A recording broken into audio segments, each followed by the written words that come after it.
अस्सलामु अलैकुम वरहमतुल्लाहि वबरकातुहू।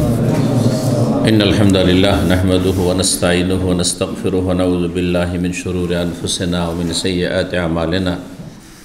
मन यहदिहिल्लाहु फला मुदिल्ल लहु व मन युद्लिल फला हादिय लहु व अशहदु अन ला इलाहा इल्लल्लाहु वहदहु ला शरीका लहु व अशहदु अन्न मुहम्मदन अब्दुहु व रसूलुहु सल्लल्लाहु तआला अलैहि व अला आलिहि व सहबिहि व सल्लम तस्लीमन कसीरा। अम्मा बाद फ़क़द क़ाल इमाम अल-बुख़ारी रहमहुल्लाहु तआला बाबु फ़ज़लिल मुअव्वज़ात।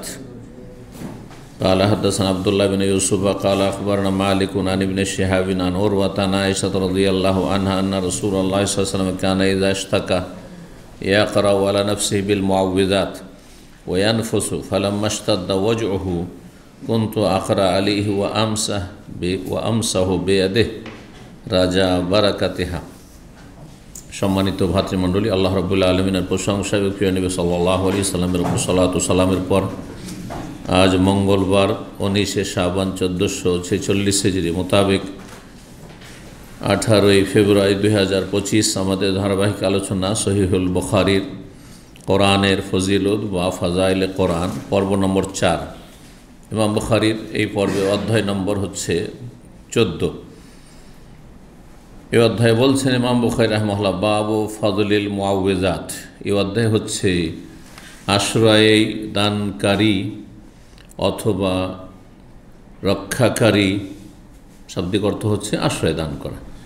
আশ্রয় দানকারী সূরাগুলির ফজিলত।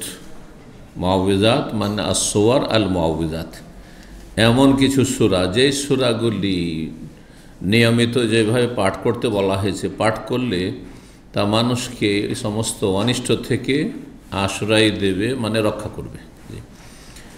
মুআওযিজাত আর মুআওযিজাতাইন এই দুটো ভাষা হাদিসে অথবা ইসলামিক বই পুস্তকে আরবি ভাষায় ব্যবহৃত হয়। মুআওযিজাতাইন মানে দুটো এমন সূরা যেগুলোর মাধ্যমে আশ্রয় গ্রহণ করা যায়। যখন দুটো সূরা বলা হবে আশ্রয়ের, আর মূলত দুটো সূরাতে আউযু শব্দ দিয়ে শুরু হয়েছে। কুল আউযু বিরাব্বিল ফালাক, সূরা ফালাক, আর কুল আউযু বিরাব্বিন নাস, এই দুটোকে মুআওযিজাতাইন বলা হয়। কি বলা হয়? মুআওযিজাতাইন বলা হয়।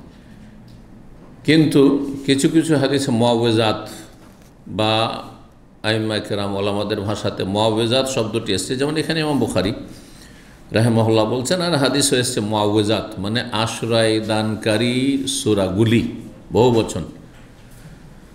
তাহলে দুইয়ের বেশি, যদিও সর্বনিম্ন বহু বচন হচ্ছে 2, এটি একটি জেনে রাখতে হবে। সর্বনিম্ন বহু বচন হচ্ছে, এই জন্য অন্য ভাষাতে দ্বিবচন নেই, শুধু আরবি ভাষায় আছে। আরবি ভাষাতে এক বচন, 2 বচন মানে তাসনিয়া, আর বহু বচন ওয়াহেদ, তাসনিয়া, জামা, কিন্তু অন্য ভাষাতে নেই। আমার জানা মতে যেসব ভাষাগুলি আমি জানি 5টি 6টি, সেগুলোর মধ্যে নেই কোথাও। হয় ওয়াহেদ মানে এক বচন, আর না হইলে জমা মানে বহু বচন। আমি আমরা, তুমি তোমরা, হ্যাঁ তাই না? আন্তা আর আন্তুম, আন্তুমা আরবিতে, কিন্তু বাংলাতে আছে নেই। তো সর্বনিম্ন, এই জন্য আরবিতে একটি কায়দা যে সর্বনিম্ন জমা বা বহু বচন হচ্ছে 2। জি, তো 3টি আশ্রয় দানকারী সূরা তাহলে কি হয়ে গেল? এর সাথে সূরা ইখলাস লাগিয়ে নিতে হবে। সূরা ইখলাস, যদিও ওতে আউযু শব্দ নেই, কিন্তু এই সূরাটি এত ফজিলতের, এত মহত্বপূর্ণ যে এর মাধ্যমেও আপনি মানুষ শয়তান, জিন শয়তান, সমস্ত সৃষ্টির অনিষ্ট থেকে রক্ষা পেতে পারেন, নিজেকে সুরক্ষিত করতে পারেন। এদের মুআওযিজাত যখন বলা হবে তখন এই 3টি সূরা উদ্দেশ্য হবে, সূরা ইখলাস, ফালাক, নাস। আর মুআওযিজাতাইন মানে সূরা ফালাক এবং নাস। তো 5016 নম্বর হাদিস ইমাম বুখারী রাহিমাহুল্লাহ বর্ণনা করেছেন তার সনদে সাহাবিয়া উম্মুল মুমিনিন মা আয়েশা রাদিয়াল্লাহু তাআলা আনহা থেকে, তিনি বলেন আন্না রাসূলুল্লাহ সাল্লাল্লাহু আলাইহি ওয়াসাল্লাম কানা ইযা ইশতাকা, রাসূলুল্লাহ যখন অসুস্থ হতেন, ইয়াকরাউ আলা নাফসি বিল মুআওযিজাত, তখন তিনি নিজের ওপর মুআওযিজাত সূরাগুলি মানে সূরা ইখলাস, ফালাক, নাস পড়ে কি করতেন? ফু দিতেন। রুকিয়া করতেন, ইয়াকরাও পাঠ করতেন, মানে রুকিয়া করতেন। ওয়ানফোসে, এবং ফু দিতেন। নাফাসা ইয়ানফোসো মানে হচ্ছে ফু দেওয়া, নাফাখাও মানে ফু দেওয়া হয়। ফু দেওয়া বিভিন্ন রকমের হয়, সেই জন্য এক একটু করে পার্থক্য রয়েছে এই শব্দগুলিতে। নাফাখা মানে শুধু ফু দিচ্ছেন, তাতে থুথুর সামান্য কোনো কিছু যেন তাতে নেবে হয়, নাফা শুধু ফু করলেন, ঠিক আছে। আর নাফাসা বলা হয় হালকা সামান্য যেন থুথু বেরিয়ে আসছে এই রকম কি করা, ফু দেওয়া। তো যখন রুকিয়া করবেন, ঝাড়ফুঁক করবেন, তখন এইরকমটাই করাই সুন্নাত, এইরকমটা করাই সুন্নাত।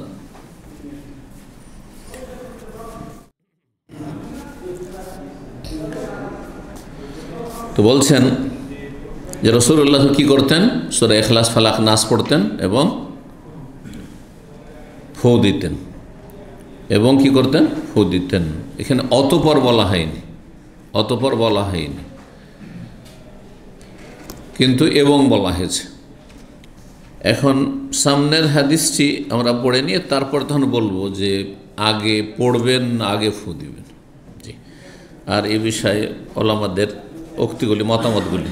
5017 আয়েশা রাদিয়াল্লাহু তাআলা আনহা থেকে বর্ণিত, তিনি বলছেন আন্নান নবী সাল্লাল্লাহু আলাইহি ওয়াসাল্লাম কানা আওয়া ইলা ফিরাশিহি, নবী সাল্লাল্লাহু আলাইহি ওয়াসাল্লাম যখন নিজের বিছানায় আশ্রয় নিতেন, কুল্লা লাইলাতিন, প্রত্যেক রাতে। রাসূলুল্লাহ সাল্লাল্লাহু আলাইহি ওয়াসাল্লাম যখন বিছানায় ঘুমাতে যেতেন প্রত্যেক রাতে, তখন দুই হাত একত্রিত করতেন।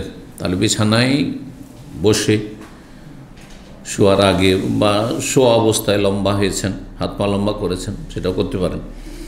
দুই হাতকে একত্রিত করতেন, যেমন করে দোয়া করা হয়, দুই হাতকে একসাথে একত্রিত করতেন। সোম্মা নাফাসা ফিহেমা, তারপর তাতে ফু দিতেন, ফাকারা ফিহেমা, আর তাতে পাঠ করতেন কি, কুল হু আল্লাহু আহাদ সূরা ইখলাস, ওয়াল কুল আউযু বিরাব্বিল ফালাক সূরা ফালাক, এবং ওয়াল কুল আউযু বিরাব্বিন নাস সূরা নাস, এই তিনটি সূরা পাঠ করতেন। সুম্মা ইয়ামসাহু বিহিমা মাস্তাতা মিন জাসাদি, তারপরে দুই হাত বুলাতেন বা দুই হাত ফিরাতেন। মাসে করা মানে হাত ফিরানো। মাস্তাতা মিন জাসাদি, যতটা সম্ভব হতো তার শরীরে, মানে একজন মানুষ বসে অথবা লম্বা হয়ে হাতে ফু দিয়ে মাথা থেকে এই গোটা শরীরে যতদূর পর্যন্ত আপনার হাত যায়, হাত জয় নয় যে পাকে গুটিয়ে নিয়ে যেতে হবে একবারে, জয় নয়, যতটা পর্যন্ত হাত পৌঁছে, এইরকমই সাইড থেকে বা পেছন দিকে যতটা হাত পৌঁছে ততটা হাত ফিরাতেন। কারণ এতে কি করা হয়েছে, কোরআন পড়ে সূরা ইখলাস, ফালাক, নাস পড়ে ফু দেওয়া হয়েছে। ইয়াবদাউ বিহিমা আলা রাসিহি ওয়া ওয়াজহিহি, এবং রাসূলুল্লাহ সাল্লাল্লাহু আলাইহি ওয়াসাল্লাম যখন হাত ফিরাতেন শুরু করতেন মাথার দিক এবং মুখমণ্ডলের দিক থেকে। এজন্য দেখাইলাম প্রথম কি করবেন, আপনি মুখমণ্ডল, মাথা এবং মুখমণ্ডল থেকে হাত ফিরাতে শুরু করবেন, তারপরে সামনের দিকে যতটা হয়ে গেল, তারপরে পেছন দিকে যতটা হইল বা সাইডে যতটা হইল। ওমা আখবালা মিন জাসাদিহি, আর শরীরের অগ্রভাগে মানে সামনের দিকে, ইয়াফআলু যালিকা সালাসা মাররাত, 3 বার করে করতেন রাসূলুল্লাহ সাল্লাল্লাহু আলাইহি ওয়াসাল্লাম, 3 বার পাঠ করতেন আর 3 বার ফু দিয়ে হাত ফিরাতেন, ফু দিয়ে হাত ফিরাতেন।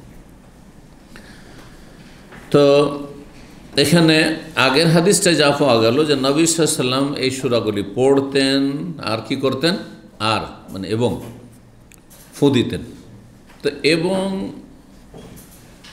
যে বলা হয়েছে এতে দুটোই সম্ভাবনা আছে, পড়ার পরে ফু, আর এইটাই বেশি সহি মত, আর এটাই হচ্ছে যুক্তিসঙ্গত মত।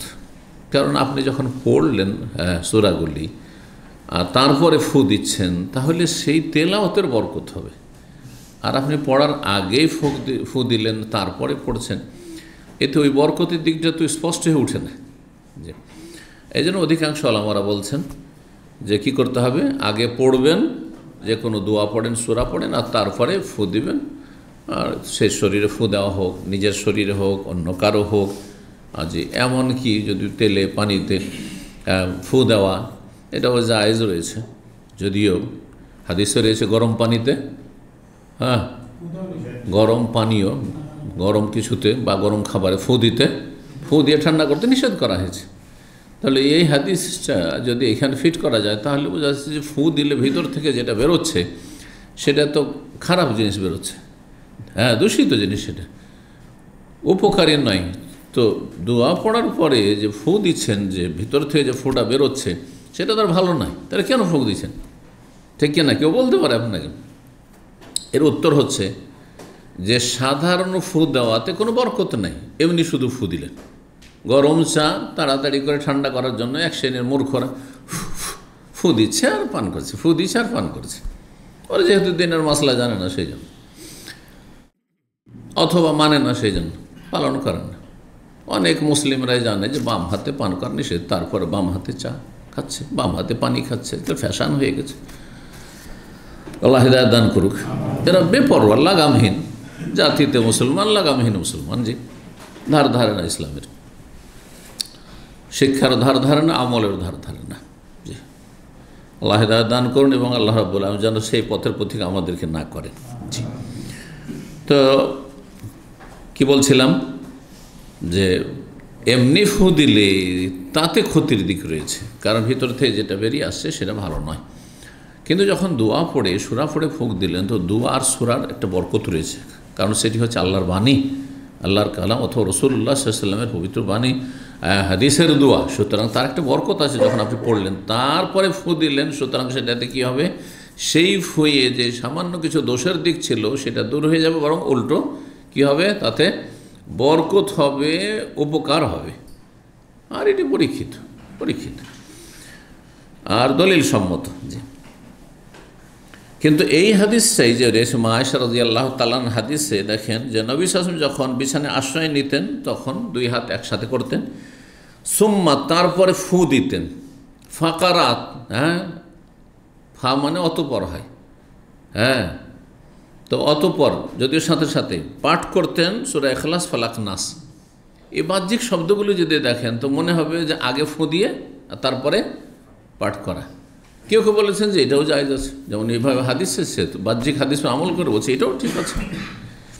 কিন্তু অধিকাংশ ওলামারা বলছেন না, এখানে সেটি উদ্দেশ্য নয়, বরং এটি আরবি ভাষায় এইভাবে বলা হয়ে থাকে। যেমন কোরআনে কারিমে রয়েছে, কোরআনে কারিম আল্লাহ বলছেন উজুর ক্ষেত্রে, ইজা কুমতুম ইলা সলাতে ফাগসিলু ওজুহাকুম, যখন তোমরা সলাতে দণ্ডায়মান হবে তখন তোমরা মুখমণ্ডল ধৌত করো, হাত ধৌত করো, মাথার মাসা করো, পা ধৌত করো, মানে উজু করো, উজুর অঙ্গগুলি ধৌত করো এবং মাসা করো। কখন? যখন সলাতে দাঁড়াবে। তাহলে সলাতে যখন দাঁড়াবে তখন উজু করতে লাগবেন নাকি? হ্যাঁ, উদ্দেশ্য কি? এখানে একটি শব্দ উজ্জ আছে, এইটা ভাষার একটা অলঙ্কার। এজা আরাদতুমুল কিয়ামা ইলা সলাহ, যখন সলাতে দাঁড়াবার ইচ্ছুক হবে, দাঁড়াতে ইচ্ছুক হবে, এখন আমি সলাত পড়ব, মনস্থ হয়েছে, তখন কি করতে হবে? উজু করো। উজু নাই, উজু করো। তো ঠিক ওই রকমই যখন রাসূলুল্লাহ সাল্লাল্লাহু আলাইহি ওয়াসাল্লাম কী করতেন, বিছানায় আসতেন, দুই হাতকে একত্রিত করতেন আর তারপরে কি করতেন? পাঠ করতেন, পাঠ করার পরে ফু দিতেন। যেমন এখানে এই নয় যে যখন দাঁড়িয়ে গেছেন, আগে দাঁড়ানোর কথা আল্লাহ বলেছেন, দাঁড়িয়ে গেছেন তারপরে উজু করছেন, এমনটা নয়। নামাজে দাঁড়িয়ে উজু নয়, দাঁড়াবার আগে। ঠিক ওই রকমই এখানে এমনটা নয় যে আগে ফু দিয়ে দিলেন আর তারপরে পাঠ করছেন। আশা করি এইভাবে ব্যাখ্যা করেছেন অধিকাংশ ওলামারা, আর এটাই যুক্তিসম্মত। আর এতে বরকত রয়েছে যে আগে তেলাওয়াত হলো, দোয়া বা কোনো দোয়া পাঠ করলেন অথবা সূরা তেলাওয়াত হলো, আর তার উপরে ফু দিলেন আপনি। এখানে আর একটা জিনিস জানার বিষয়, সেটা হচ্ছে যে এই যে 3টি সূরা পড়বেন, একটি সূরাকে 3 বার করে পড়ে নেবেন না 3টি সূরা একবার পড়ে নেবেন তারপর ফু দিবেন? দেখি কি বুঝেছেন? আবার কেউ আমল করেন এটা? কি আমল? হ্যাঁ, যে এখানে বাহ্যিক ওইভাবে আছে কি, কুল আল্লাহ পড়তেন, ইখলাস ফালাক পড়তেন আর নাস পড়তেন, তাহলে 3টি সূরা পড়ে নিতেন একবার, তারপরে ফু দিয়ে হাত ফিরাইতেন, তারপর আবার 3টি সূরা পড়তেন, তারপরে আবার ফু দিয়ে আবার 3টি সূরা পড়তেন। কেউ কেউ বিষয়টি না বোঝার কারণে করে কি, যে সূরা ইখলাস 3বার সেরে নিল, ফু দিয়ে নিল, এক ফু হয়ে গেল। সূরা ফালাক 3বার সেরে নিল, 3বার পর পর পড়ে নিল, তারও ফু দিল। তারও সূরা নাস 3বার পড়লো, তারপরে ফু দিল। না, এটি হাদিস দ্বারা প্রমাণিত না এইভাবে। এই জন্য সূক্ষ্ম সুন্নত হচ্ছে না। যদি হয়তো ফায়দা হবে, কিন্তু সুন্নতের খেলাফ হচ্ছে। জি, তো সুন্নত এইভাবে রয়েছে। 15 নম্বর অধ্যায় বলছেন বাবু নজুল সাকিনাতু ওয়াল মালাইকাতু ইনদা কিরাআতিল কোরআন। এই অধ্যায় হচ্ছে প্রশান্তি নেমে আসা এবং ফেরেশতার অবতরণ বা ফেরেশতাদের ঘিরে নেওয়া। হাদিসে রয়েছে, কিন্তু এখানে ফেরেশতাদের নেমে আসে, ঘিরে নেই। কখন? ইনদা কিরাআতিল কোরআন, কোরআন তেলাওয়াতের সময়। যখন কোরআন তেলাওয়াত হয় তখন মানুষকে আল্লাহর পক্ষ থেকে প্রশান্তি ঘিরে নেয়। এই জন্য যতই অশান্তি থাক, যদি আপনি আন্তরিকতার সাথে আর বিশেষ করে বুঝে কোরআনে কারিম পড়েন কিছুক্ষণ, তাহলে আপনি শান্তি পাবেন। জি, সালাত আদায় করেন, যতই দুশ্চিন্তা থাক আর বিভিন্ন রকম পেরেশানি থাক, অশান্তি থাক, কষ্ট থাক, নামাজ পড়লে হালকা হয়ে যাবে। লম্বা সিজদা করলে, লম্বা রুকু করলে, লম্বা আল্লাহর সামনে দাঁড়িয়ে দোয়া করলে বা বসে দোয়া করলে মনে শান্তি হয়। জি, আল্লাহ বিযিকরিল্লাহ তাতমাইন্নুল কুলুব, আল্লাহ কোরআনে কারিমে বলেছেন। জেনে রাখো যে আল্লাহর স্মরণে মনে শান্তি আসে, মনে শান্তি হয়। তো এটি বাস্তব সত্য। জি, যারা করেন তারা সেটা ভালো করে জানেন। আর যারা আল্লাহর জিকির, আল্লাহর স্মরণ থেকে দূরে, তারা হতভাগা। তাদের ওপর শয়তানের যেহেতু আধিপত্য কায়েম হয়ে গেছে, সুতরাং তারা সেটা বুঝে না। কিন্তু তারা যদি ইউটার্ন করে ফিরে চলে আসে আর আল্লাহ অভিমুখী হয়, আল্লাহর দিকে মনোযোগ হয়, খুশু নিয়ে আসে, একাগ্রতা নিয়ে আসে, আর যদি আল্লাহকে ডাকে, কোরআন তেলাওয়াত করে, তাতে শান্তি রয়েছে। কোরআন তেলাওয়াতে যে কত বরকত রয়েছে বাড়িতে, জীবনে, পরিবারে। যারা নিয়মিত তেলাওয়াত করে তারা অবশ্যই সেটা অনুভব করবে, অবশ্যই অনুভব করবে। কিন্তু নিয়মিত তেলাওয়াত করতে হবে। বাৎসরিক রমজানে তেলাওয়াত নয়, বিশেষ বিশেষ সময়ে তেলাওয়াত নয়। প্রতিদিন সকাল সন্ধ্যা 2বার 3বার আপনি কোরআন নিয়ে বসছেন, পড়ছেন। এমন কোনো দিন আপনার জীবনে যেন পার না হয় যে আজকের সারাদিনটা 24 ঘন্টা চলে গেলে আমার কোরআন পড়িনি, এমনটা না হয়। অল্প হলেও পড়েন। সেটা যদি বাসায় সম্ভব হয় সবচেয়ে ভালো, তো বাসা তো বরকত হলো। কিন্তু আপনারা যারা প্রবাসে আছেন, অনেক সময় বাসায় ওইরকম অনুকূল পরিবেশে নেই, তো মসজিদে আজানের সাথে সাথে মসজিদে ঢুকে পড়লেন, আর তারপরে 2 রাকাত তাহিয়াতুল মসজিদ পড়ার পর কোরআন তেলাওয়াত করেন। দেখবেন প্রত্যেক আজান একামতের মাঝখানে কিছু তেলাওয়াত হয়ে যাচ্ছে, এতে যে কত বরকত রয়েছে জীবনে। আর বরকত মানুষের শুধু পয়সাতে নয়, সেটাতেও। কিন্তু শুধু পয়সার বরকতটাকে আজকালকার পয়সার পূজারি, যারা পয়সার গোলাম, টাকা পয়সার গোলাম, পেটের গোলাম, তারা মনে করে পয়সা থেকে অশান্তির শেষ নেই। আর আপনার অল্প পয়সা আছে, তাতে আলহামদুলিল্লাহ যথেষ্ট শান্তি আছে। সার্বিক দিক থেকে শান্তি হইতে হবে, শারীরিক মানসিক শান্তি। আপনার গোটা শরীরটাতে শান্তি আছে। জি, শরীরেও কোনো কষ্ট নেই, মনেও কোনো কষ্ট নেই, এটা সবচেয়ে বড় শান্তি। তারপরে চারপাশের মধ্যে তখন আপনার পরিবারে, ঘরে শান্তি, পরিবারে স্ত্রী ছেলে মেয়ে নিয়ে শান্তি। আর তারপরে বেঁচে থাকার জন্য টাকা পয়সা লাগবে, আয় উপার্জন লাগবে, সেই শান্তি। এটা পরে, তাহলে আগে এখানে শান্তি, শরীরে শান্তি। সুতরাং যদি শান্তি চান তাহলে কোরআনে কারীম বেশি বেশি তেলাওয়াত করবেন। যখন দেখছেন যে আমি এই সময় তেলাওয়াত করতে পারছি না, অনেক সময় তেলাওয়াত করে হয়তো ক্লান্তি বেশি আছে, তো তেলাওয়াত করতে পারছেন না, শোনেন কিছুক্ষণ কোরআন তেলাওয়াত শোনেন। যারা আরবি বোঝেন না, কোরআন তেলাওয়াতের সাথে কোরআনের তাফসীর সহ শোনেন, ওটাতে বেশি বরকত হবে। জি, 5018 নম্বর হাদিস। ইমাম বুখারী রাহিমাহুল্লাহ তার সনদে বর্ণনা করছেন সাহাবী আনসারী উসাইদ ইবনে হুযায়র রাদিয়াল্লাহু তাআলা আনহু থেকে, প্রখ্যাত সাহাবী, এবং এটি তার কারামত। যে সাহাবায়ে কেরামদের কারামত চিরসত্য হাদিসে রয়েছে। আর আজকাল যে সুফিদের কারামতের কিসসা কাহিনী রয়েছে, প্রথম কথা সুফিরা বেদাতি, যাদেরকে আপনার প্রচলিত ইন্ডিয়া বাংলাদেশে বলে এরা ওলি আউলিয়া, এরা বেদাত মুক্ত নয়। বেদাতির কি করে কেরামত মানে সম্মান, কার পক্ষে? আল্লাহর পক্ষ থেকে। ওদেরকে আল্লাহ কি করে সম্মানিত করতে পারেন? তাহলে সেখানে শয়তানের খেলা আছে। যদি কিছু অলৌকিক অসাধারণ কিছু দেখেন তাহলে শয়তানের খেলা আছে সেখানে। জি, সেটা জাদুর বলে হোক, জাদুর মাধ্যমে হোক, শয়তানের ব্যবহার করে হোক, শয়তানের সহযোগিতা, যে জিন বশে করা যেটাকে বলা হয় দেশে, বলে না জিন বশে। জি, যখন ছোট মাদ্রাসার ছাত্র ছিলাম তখন আমাদেরকে একজন মুরব্বী সে বলছে, ভাই আমি জিন বশে করার চেষ্টা করেছিলাম, হ্যাঁ একটা আমল আছে। হ্যাঁ, তখন তো আর কোনো হাদিস দলিল জানতাম না, আরে জিন বসে, কিন্তু করতে গিয়ে এমন বিপদে পড়লাম যে আমার বিছানাতে সাপ চলে আসে, বিছানাতে আমার কুকুর চলে আসে রাতে। তারপরে 15-20 দিন আমল করে আমি ছেড়ে দিলাম।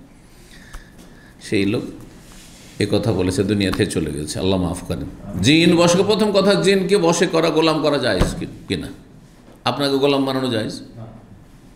আপনার কফিল যদি ঘরে বন্ধ করে দেয়, সারাদিন কাজ কর, খাদার এখানে বন্ধ থাক, বাড়ি যেতে পাবি না, বাইরেও যেতে পাবি না, জুলুম না? তাহলে জিন বশে করে কি করা যায়? হারাম, প্রথম কথাই মশলা। 2 নম্বর কথা, জিন বশে করার কোরআন হাদিসের কোনো ইসলামী তরিকা নেই, সব হচ্ছে বেদাতি তরিকা। সে বেদাতি তরিকাতে বলে এই সূরা জিন এতদিন আমল করতে, এতবার পড়তে হবে, এতদিন পড়তে হবে, সব এগুলো হচ্ছে সুফিদের মন গড়া ধর্ম, ইসলামের কোনো অস্তিত্ব নেই। তাহলে প্রথমে বেদাতি রাস্তা নিছে, তারপরে জিন তখন তাকে উপায় নাস্তিক, যেহেতু বশত্ব স্বীকার করেছে বড় মস্তান জিনের মাধ্যমে। যেমন আপনি যদি এলাকার ছোটোখাটো মস্তানগুলোকে কন্ট্রোলে রাখতে হয়, তো মস্তানদের হেড যে আছে ও ঢাকায় ধরেন আছে, ও হেড অফিসে, ওকে হাতে রাখলে হয়ে যাবে কাজ। কথা বলছেন না? বড় একজন নেতা আছে যার আন্ডারে হাজার হাজার গুন্ডা বাহিনী আছে, ব্যাস এইরকমই বিষয়টি আসলে।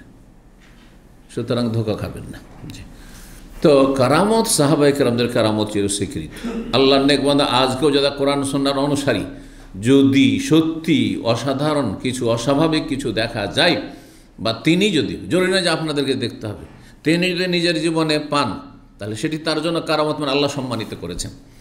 কিন্তু বেদাতীদের কোনো কারামত নেই, ওয়ালা কারামা, কোনো সম্মান নেই আল্লাহর কাছে, লাঞ্ছিত তার আল্লাহর কাছে।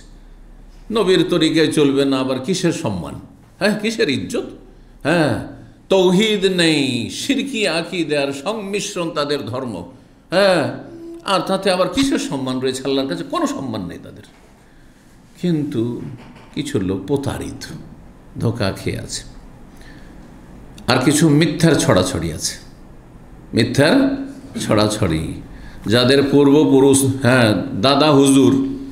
দাদা হুজুরের কেরামতি শোনানো হচ্ছে, তাদের বর্তমান হুজুরের কেরামতি বলে আপনার কেরামতি দেখান, আপনার কেন রক্ত ঝরছে, আপনার কেরামতি দেখান, সোজা কথা, আমরা চোখে দেখতে চাই, আমি ওই আপনার শুনতে চাই না যে আপনার ওই যুগের কেরামত ছিল।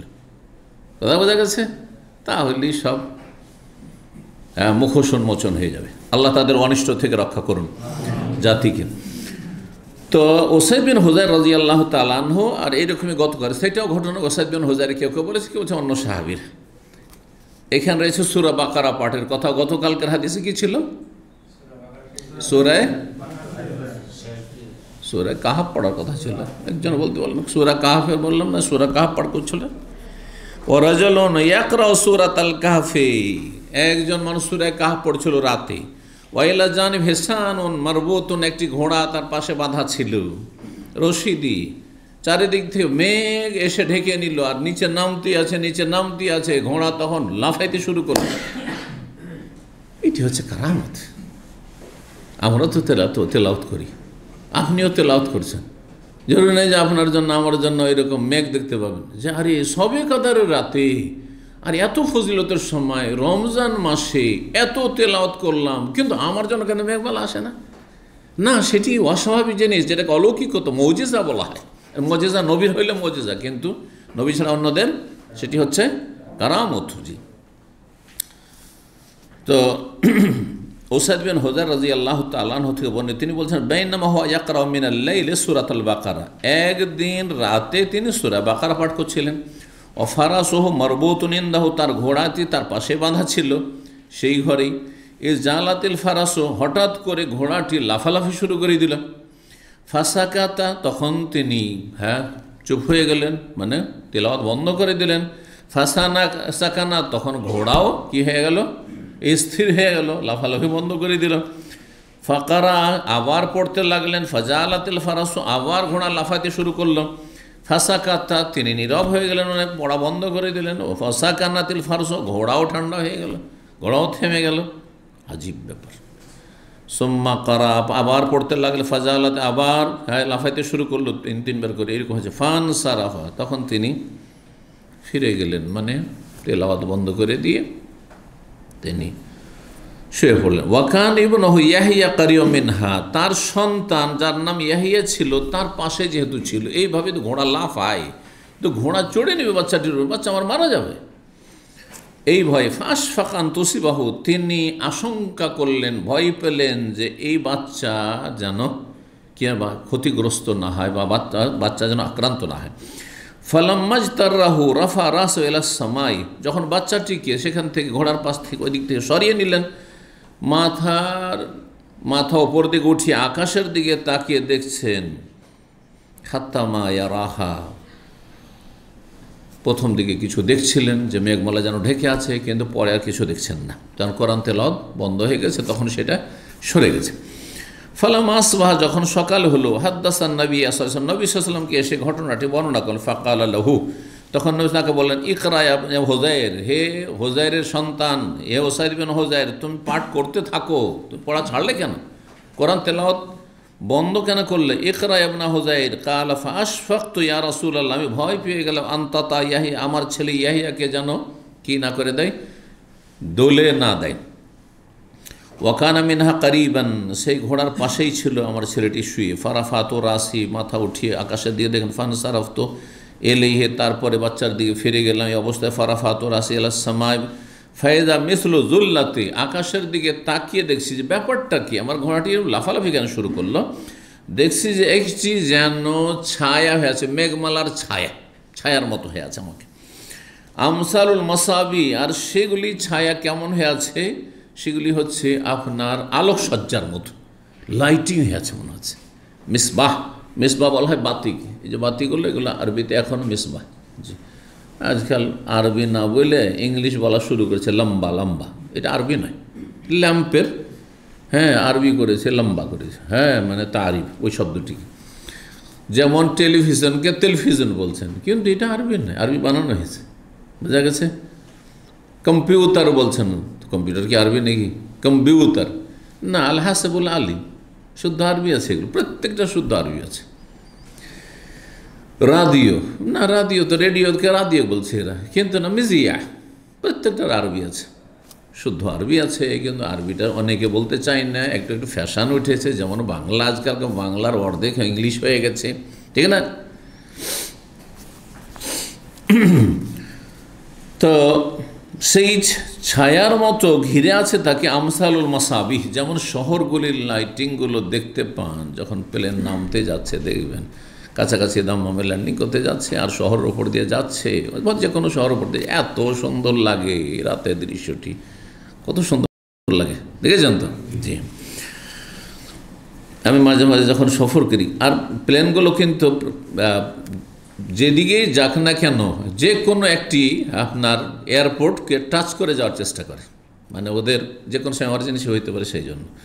তো একবার মালদ্বীপ থেকে আসছি, 2014 দিকে মালদ্বীপ গিয়েছিলাম, তখন আসছি, তো মালদ্বীপ তো যেহেতু লম্বা রাস্তা, 6 ঘন্টার রাস্তা, মালদ্বীপ থেকে শ্রীলঙ্কা হয়ে কেরালায় ঢুকলো, কেরালা থেকে এসে বোম্বাইয়ের উপর দিয়ে এসে আপনার ওমান আসলো, ওমান থেকে নিয়ে তারপরে আবুধাবি থেকে তারপরে কাতার হয়ে তারপর বাহরাইন হয়ে তারপরে এক এক শহরের ওপর, আর এত দূর আসছি, কিন্তু সুবহানাল্লাহ, লাইটগুলো প্রত্যেকটা শহরের উপরে যখন যাচ্ছে লাইটগুলো দেখা যাচ্ছে, দেখতে সুন্দর লাগছে।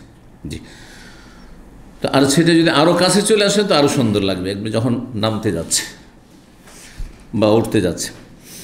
ফায়দা মিসল জুল্লাতে আমসালুল মাসাবিহ, সেটি যেন ছায়া করে রেখেছে কিসের মতো, আলোকসজ্জার মতো। ফাখারাজ, তো আমি বেরিয়ে গেলাম, মানে পড়া ছেড়ে দিয়ে, তেলাওয়াত ছেড়ে দিয়ে।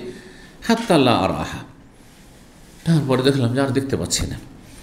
কাল নবী সাল্লাল্লাহু আলাইহি ওয়াসাল্লাম, মাজা, তুমি কি জানো? নবী সাল্লাল্লাহু আলাইহি ওয়াসাল্লাম বললেন যে কি ছিল সেটি? কাল আল্লাহ কালা তিলকাল মালাইকাতু দানাতুল সাওতিকা, এসব ফেরেশতাদের দল ছিল যারা তোমার কোরআন তেলাওয়াতের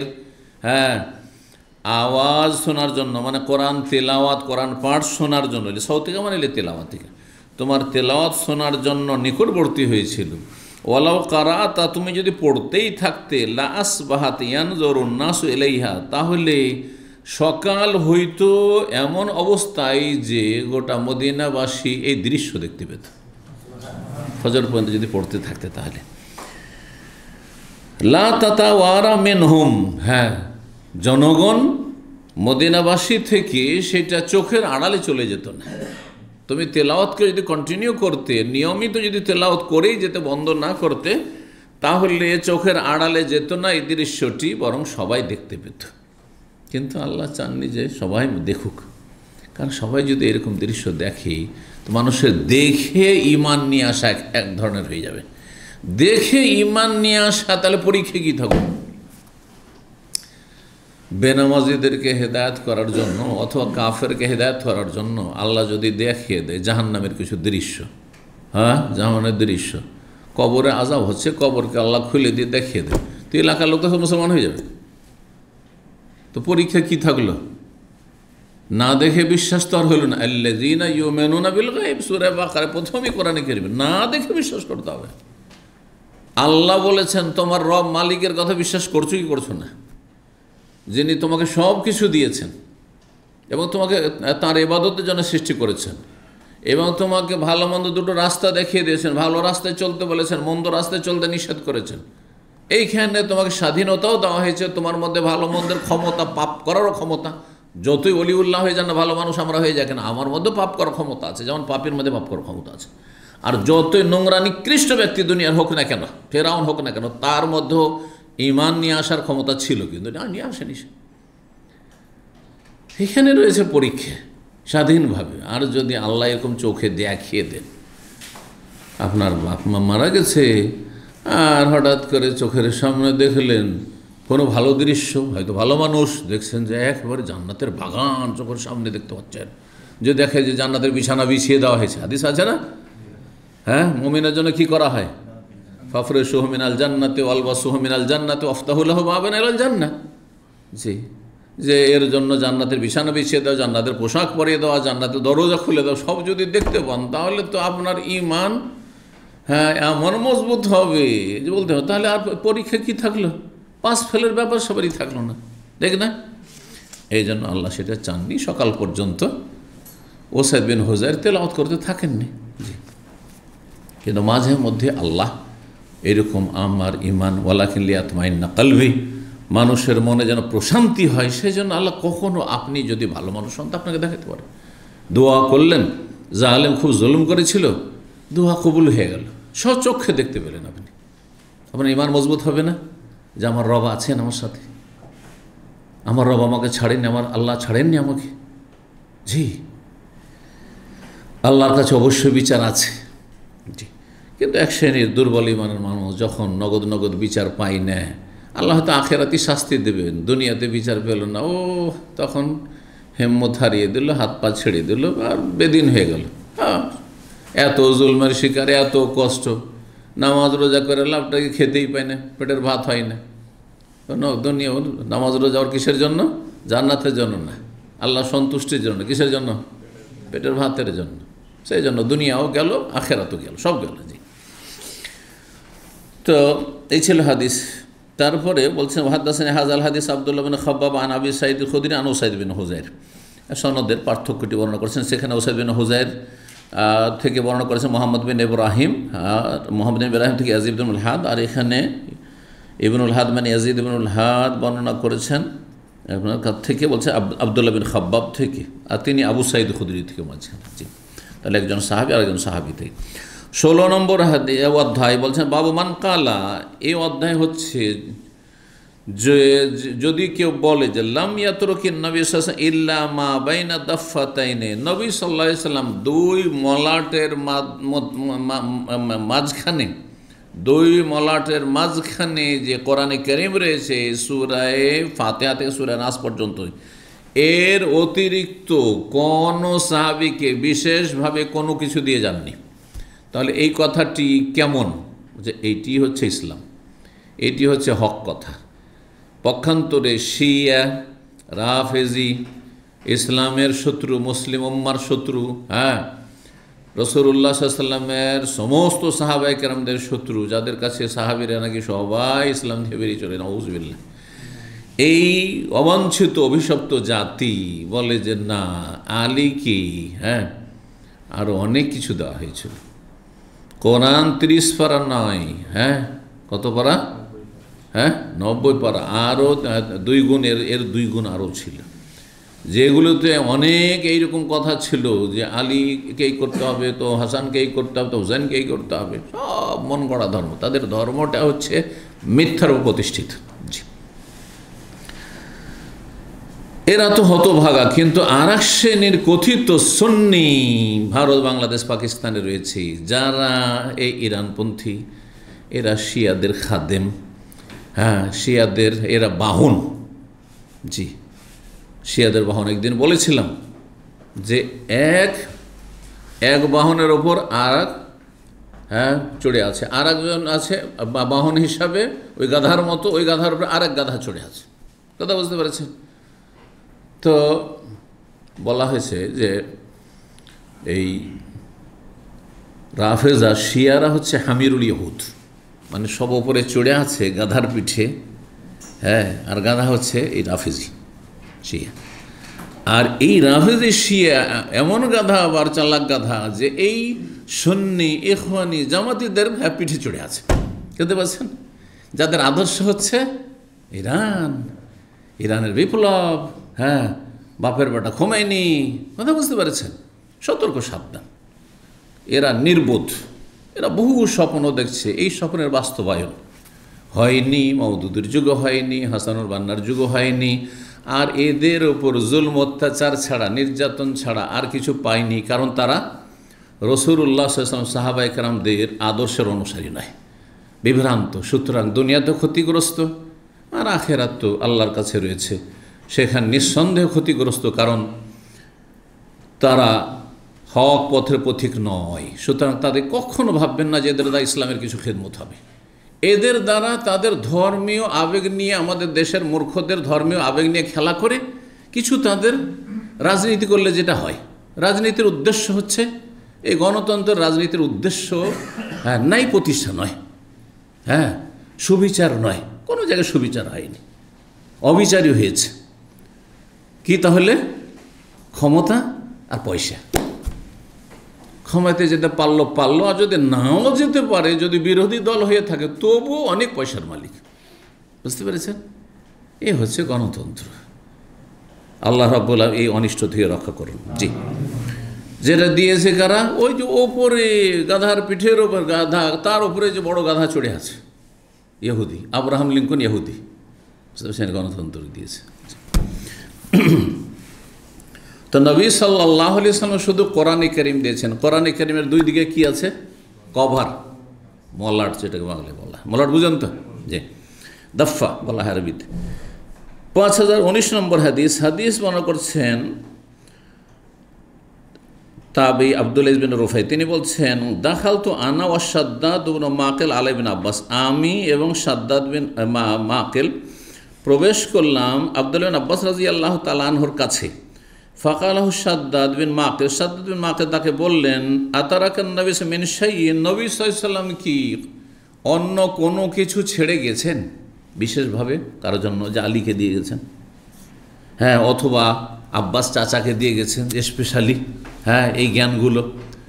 আচ্ছা, এখানে আর একটা বাতিল পন্থীর খণ্ডন হয়, সেটা হচ্ছে যারা মারিফতি ইলমের দাবি করে, এই পীরপন্থী, এই ভণ্ডরা পথভ্রষ্ট। এরা বলে মারিফতের ইলম আলেম ওলামারা জানে না, এদের কাছে শুধু শরীয়ত আছে। যেহেতু আমাদের সম্পর্কে, আমাদের কাছে যে বিদ্যা আছে, গোপনীয় বিদ্যা, বাতেনি ইলম, ওটাকে কি বলে আবার? বাতেনি ইলম। আর ওদের কাছে জাহেরি, শরীয়তটা হচ্ছে জাহেরি ইলম, মানে প্রকাশ্য ইলম, আর বাতেনি ইলম মানে, বাতেন মানে কি? গোপনীয় ইলম, গুপ্ত ইলম। এই গুপ্ত ইলম যেহেতু জানেন না, সেই জন্য তারা বিরোধিতা করে। আমরা নাকি পীরদের গোমরাহি শিরক আর বিদআতগুলো বয়ান করি এই জন্য যে আমরা বাতিনি ইলম থেকে আমরা অজ্ঞ। এরও খণ্ডন এই হাদিসে রয়েছে যে নবী সাল্লাল্লাহু আলাইহি ওয়াসাল্লাম আল কোরআনুল কারীম ছাড়া নবী সাল্লাল্লাহু আলাইহি ওয়াসাল্লামকে আল্লাহ কিছু দেননি এবং নবী সাল্লাল্লাহু আলাইহি ওয়াসাল্লাম ও সাহাবায়ে কেরামদের কাছে কিছু ছেড়ে জানেননি। দুই মলাটের মাঝখানে যে কোরআনে কারীম রয়েছে, 114টি সূরা রয়েছে, এর বেশি কোনো কিছু দেননি। তাহলে বাতিনি ইলম আসলো কোত্থেকে? যদি আল্লাহর পক্ষ থেকে না আসে, রসুলের পক্ষ থেকে না আসে, সাহাবায়ে কেরামদের কাছে অন্য কিছু দিয়ে যাননি, তাহলে নিঃসন্দেহে ইবলিস শয়তানের পক্ষ থেকে এসেছে, নিঃসন্দেহে ইবলিস শয়তানের পক্ষ থেকে এসেছে। আর এটাই হয়েছে। তো এই যে সুফিইজম, এটি কয়েকটি ধর্মের গোমরাহির সমষ্টি। হিন্দু ধর্মের এই সাধু সন্ন্যাসীদের, যোগীদের কিছু নেওয়া হয়েছে, অগ্নিপূজা মজুসীদের থেকে, ইরানিদের থেকে কিছু নেওয়া হয়েছে, খ্রিস্টানদের থেকে, তাদের পুরোহিতদের থেকে কিছু নেওয়া হয়েছে। আর সবগুলি দিয়ে, যেমন খিচুড়ি তৈরি করলে কয়েকটা কিছু লাগে, ককটেল, তো তারপরে ওর উপরে একটা পোশাক, এই ধরনের ঢিলাঢালা পোশাক ইসলামের পরিয়ে দেওয়া হয়েছে, আর তার নাম দিয়ে দেওয়া হয়েছে সুফিবাদ। এ হচ্ছে পীর মুরিদি। কারণ পোশাকটা যেহেতু সুন্দর, আমার ভিতরে যাই থাকে না কেন, এলেম নাই, কালাম নাই, অন্তর ভালো না, আমার আমলও ভালো না, কিন্তু লেবাস, পোশাকটা আমার একবার বড় শেখের বোধ। তো ঠিক ওই রকমই হচ্ছে এই সুফিবাদ, ওইরকম হচ্ছে সুফিবাদটি। সুফিবাদের ভিতরে সবই হচ্ছে শিরক আর বিদআত আর গোমরাহি, আর বিভিন্ন ধর্ম থেকে নেওয়া। আর ওপরের যে পোশাক লেবেল, সেটা হচ্ছে ইসলামের, আল্লাহকে পাওয়ার জন্য, আল্লাহর সান্নিধ্য লাভের জন্য, আল্লাহ পর্যন্ত পৌঁছে যাওয়ার জন্য, ফানাফিল্লা হওয়ার জন্য, অমুক আর তুম। ফানাফিল্লা কথাটি কুফরি।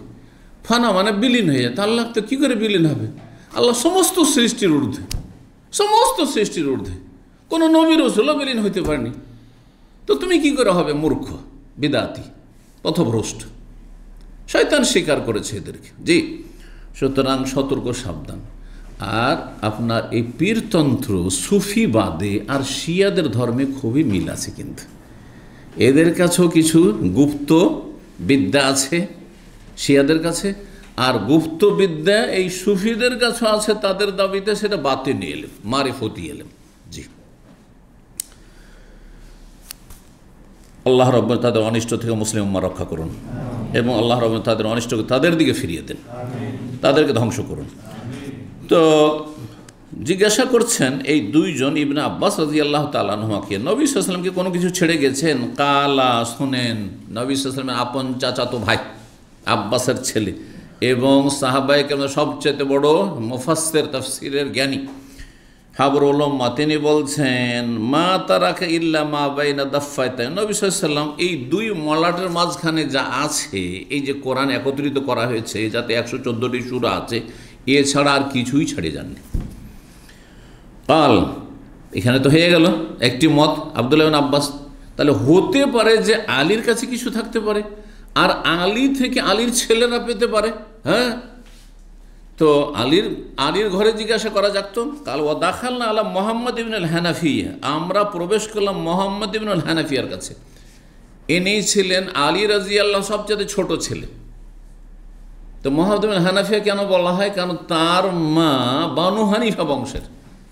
তো বানু হানিফা বংশের মুহাম্মদ ইবনে আলী, তিনি, আর তার মা ছিল হানিফা বংশের, সেজন্য তিনি খ্যাতি লাভ করেছেন কিসের নাম, কি নামে? মুহাম্মদ ইবনুল হানাফিয়া নামে। তো যদি আলী রাদিয়াল্লাহু তাআলা আনহুকে নবী সাল্লাল্লাহু আলাইহি ওয়াসাল্লাম নিজের জামাই হিসাবে, চাচাতো ভাই হিসাবে, নিকটাত্মীয় হিসাবে কিছু দিয়ে যান, তাহলে এর কাছে জানতে পারবে। তখন মুহাম্মদ হানাফিয়া ছিলেন, এবং বড় তিনি বিশিষ্ট ফকিহ, আলেম এবং তাবেই তিনি। তো বলছেন যে মুহাম্মদ ইবনে হানাফিয়ার কাছে প্রবেশ করলাম, তাকে জিজ্ঞাসা করলাম, ফাকালা, তিনিও বলেন, মা তারাকা ইল্লা মা বাইনা দাফফাতাইন। নবী সাল্লাল্লাহু আলাইহি ওয়াসাল্লাম এই দুই মলাটের মাঝখানে যে কোরআন আছে, এছাড়া আর কিছুই ছেড়ে যাননি, কিছু রেখে যাননি। দেখলেন দুই সাক্ষী। এক, নবী সাল্লাল্লাহু আলাইহি ওয়াসাল্লামের সবচাইতে নিকট আত্মীয় আলীর বংশে, আলীর ছেলেকে জিজ্ঞাসা করা হলো, তিনি বললেন যে এই কোরআন ছাড়া আর কিছু দিয়ে যাননি। আর একজন হচ্ছেন চাচাতো ভাই আব্দুল্লাহ বিন আব্বাস রাদিয়াল্লাহু তাআলা, তাকে, তিনিও নিকট আত্মীয়, তাকেও জিজ্ঞাসা করা হলো, তিনি বলছেন যে এছাড়া আর কিছু দিয়ে যাওয়া হয়নি। তাহলে আর অন্য এলেম আছে কোথায়? তাহলে যা কিছু আছে আর যাতে রয়েছে জাহান্নাম থেকে মুক্তি, যাতে রয়েছে যেই পথে যার অনুসরণ রয়েছে জান্নাত, সেটি হচ্ছে আল কোরআনুল করিম এবং তার ব্যাখ্যা হচ্ছে রাসূলুল্লাহ সাল্লাল্লাহু আলাইহি ওয়াসাল্লামের কথাগুলি। কারণ কোরআনে অধিকাংশ কথাই এত সংক্ষেপে আছে যে সেগুলি দিয়ে আপনি ইসলাম পালন করতে পারবেন না। এই জন্য নবী সাল্লাল্লাহু আলাইহি ওয়াসাল্লাম বিভিন্ন হাদিসে বলেছে, আলা ইন্নী উতিতুল কোরআন ওয়া মিসলাহু মাহু, আমাকে কোরআন দেওয়া হয়েছে, কোরআনের মতো আরও কিছু দেওয়া হয়েছে, সেটা হচ্ছে এই হাদিস। যে হাদিস আর সবচেয়ে বেশি সহিহ হাদিস কোরআনে কারিমের পরে এই সহিহ বুখারী যা আপনাদের সামনে রয়েছে। জি, গুরুত্বপূর্ণ এই হাদিসটি এই দুটো ভ্রান্ত ফিরকা, পথভ্রষ্ট জাতির খণ্ডনের জন্য। একটা হচ্ছে সুফিবাদী, যারা পীর মুরিদে বিশ্বাসী, যতগুলি তরিকত আছে বাংলাদেশে বর্ণনা করেছে। এই যে চরমনাইওয়ালা কি বর্ণনা করেছে, কত তরিকা, 126 তরিকা, বেদে মারেফত ইয়াদে খোদাতে বর্ণনা করেছে। জি, তাহারিক পত্রিকায় একবার ডক্টর আসাদুল্লাহ গালেব হাফিজাহুল্লাহ তাআলা শফাহ, তিনি আজকের থেকে প্রায় 26-27 বছর আগে যখন প্রথম এখানে আসে, তখন তাহারিক পত্রিকায় একটা আর্টিকেলে দেখেছিলেন যে বাংলাদেশে পরিসংখ্যানে 1 লাখ কত হাজার মনে আছে, 1,98,000 তরিকা আছে। এত মানে তরিকা থেকে যেমন একটা গাছ থেকে কত করে ডাল বেরোয়, ডাল থেকে আমার বিভিন্ন ফাংড়ি বেরোয় ছোট ছোট, আর তার শাখা প্রশাখা, তারপরে সেগুলোতে লতা পাতা ইত্যাদি।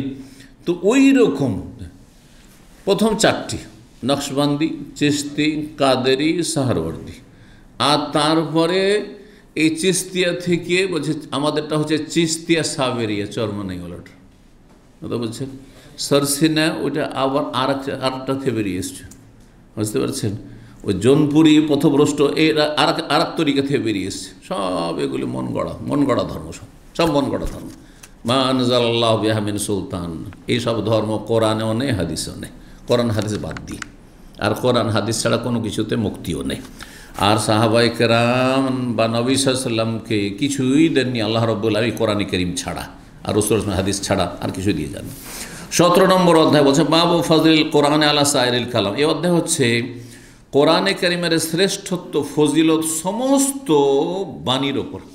সারা পৃথিবীর যত বাণী হইতে পারে, যত লিখনী হইতে পারে, যত বই পুস্তক হইতে পারে, গ্রন্থ হইতে পারে, সমস্ত কিছুর ওপর সবচেয়ে বেশি শ্রেষ্ঠ কিতাব আল কোরআনুল কারীম, যেহেতু সেটি আল্লাহর নাজেলকৃত কিতাব এবং আল্লাহর নাজেলকৃত কিতাব সুরক্ষিত কিতাব।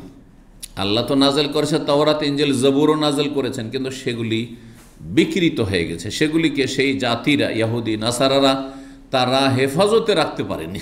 জি, সুতরাং তাতে 9-6 হয়ে গেছে, কাটছাঁট হয়ে গেছে। কিছু কথা আল্লাহর থাকলেও কোনটা আল্লাহর আর কোনটা তাদের মন গড়া ভাব, তাদের পুরোহিতদের, তাদের ধর্মগুরুদের বুঝাই মুশকিল। যার ফলে সেই কিতাবগুলিকে আল্লাহ কী করেছেন, অচল ঘোষণা করে 1400 বছর আগে রহিত করে দিয়ে আল কোরআন নাজেল করেছেন মানবতার জন্য, সারা বিশ্বের সমস্ত মানুষের জন্য কিয়ামত পর্যন্ত। আর কোরআন হেফাজতে থাকবে। সোজা কথা মনে রাখেন, কোরআন সুরক্ষিত থাকবে, সেটা বর্তমানে মুসলিমদেরকে দিয়ে হোক, আর এরা যদি সারা দুনিয়ার মুসলিম যদি মুরতাদ হয়ে যায়, আল্লাহ অন্য জাতিকে ইসলাম গ্রহণ করাবেন, তাদের দিয়ে আল্লাহ হেফাজত, তাদের সন্তানরা হাফেজ হবে। আপনি ভাবিয়েন না, আমিও যেন না ভাবি যে আমাদের দ্বারা ইসলাম ঠিক আছে, আমাদের ছাড়া ইসলাম টিকবেন। আল্লাহর ইসলামকে আল্লাহ টিকাবেন, কাকে দিয়ে টিকাবেন সেটা রবের কাছে তার এলেম আছে, রব জানেন সেটা। আমার কোনো প্রয়োজন নেই রবের। আমি যদি ইসলামের কিছু করে যেতে পারি তো তাতে আমি ধন্য। আপনি কিছু শিখে যেতে পারেন, আপনার ছেলে মেয়েকে শিখে যেতে পারেন, তা আপনি ভাগ্যবান। হ্যাঁ, রবের কোনো কিছু করলেন না, আপনি নিজের ভালাই করলেন, কল্যাণ করলেন। সবসময় যেন এই অনুভূতি থাকে, এই চেতনা থাকে। ওয়াইন তাতাওয়াল্লাউ, আল্লাহ বলছেন তোমরা যদি ফিরে যাও, ইয়াস্তাবদিল কওমান গায়রাকুম, তোমাদের অন্যদেরকে আল্লাহ নিয়ে আসবেন, অন্যদেরকে আল্লাহ ইসলাম কবুল করাবেন। সুম্মা লা ইয়াকুনু আমসালাকুম, তোমাদের মতো হবে না, অপদার্থ হবে না, তারা কাজের হবে। জি, তো সূরা মুহাম্মাদে 5020 নম্বর হাদিস মনে করছেন আনাস বিন মালিক রাদিয়াল্লাহু তাআলা আনহু, আবু মুসা আশআরী রাদিয়াল্লাহু তাআলা আনহু থেকে তিনি বলেন, নবী সাল্লাল্লাহু আলাইহি ওয়াসাল্লাম, মাসালুল্লাযী ইয়াকরাউল কোরআন, ওই ব্যক্তির উদাহরণ যে ব্যক্তি কোরআন পাঠ করে, নিয়মিত কোরআন তেলাওয়াত করেন, আপনি কোরআন বুঝেন, কোরআন তেলাওয়াত করেন, কাল উতরুজ্জা, লেবুর মত। লেবু, কমলা লেবু, কি আছে তাতে?